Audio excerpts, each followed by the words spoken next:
We continue our series on the history of our local communities in the NCTV viewing area.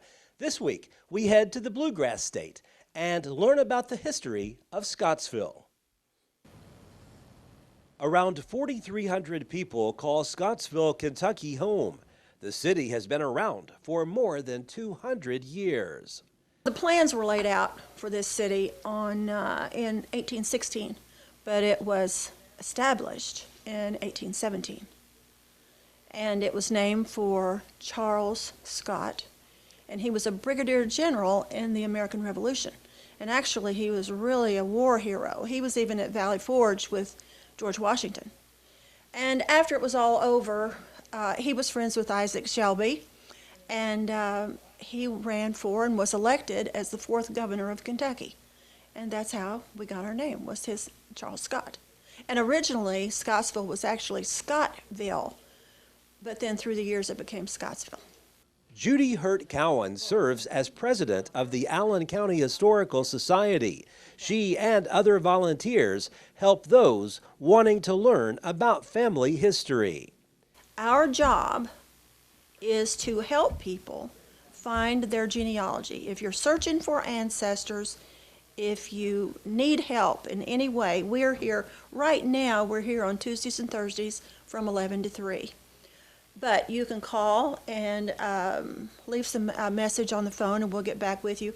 But we do all this research right here in this room. And there's 4 or 5 of us that are always here and always willing to help anybody that wants to know.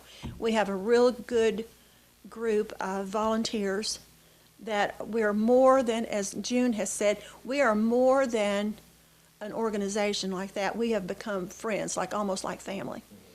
So we would enjoy anybody that needs help or just wants to come and visit with us and see the museum, see what we have.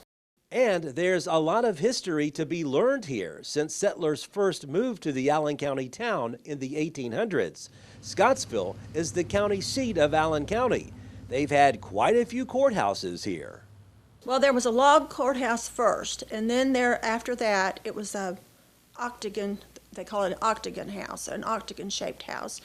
And then there was the old brick courthouse that was right in the center of the square, and it was there for a long, long time. And then they tore it down, and they built our new courthouse. Well, the city-county building, and then now we have another new courthouse. So that was just built a few years ago. And possibly the best known landmark ever in the town's history is now just a memory.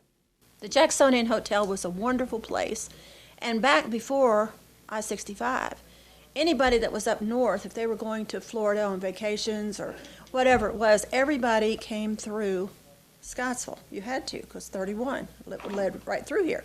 And people knew about the Jacksonian everywhere. And that was sad. It was torn down in 73. That's one of the sad things I think of our town. And I think since there were the powers that be at that time would have nothing else except to have it torn down, and it was. And that's a sad thing for our town when it happened. You can still see one of the Jacksonian Hotel chandeliers inside the Allen County Historical Society Museum. Perhaps the most recognized family name in this town is Turner, as in the Dollar General store's Cal Turner. He was the beginning of the Dollar General stores. There's thousands of them now. But he's been one of the major employers of our town for a long time. And Mr. Turner was a fine fella. And his dad actually started. His dad had a wagon that he went around and sold things to people that lived out in the country, pots and pans and cloth and all that stuff. He sold all that. And then they started buying stuff that was like fire sales and going into the discount stuff. And then, of course, then from that, just the dollar stores just started, and that's a good thing. And like I said, Mr. Turner was a fine fella. Everybody thought a lot of him. Cowan says Scottsville is a great place to live.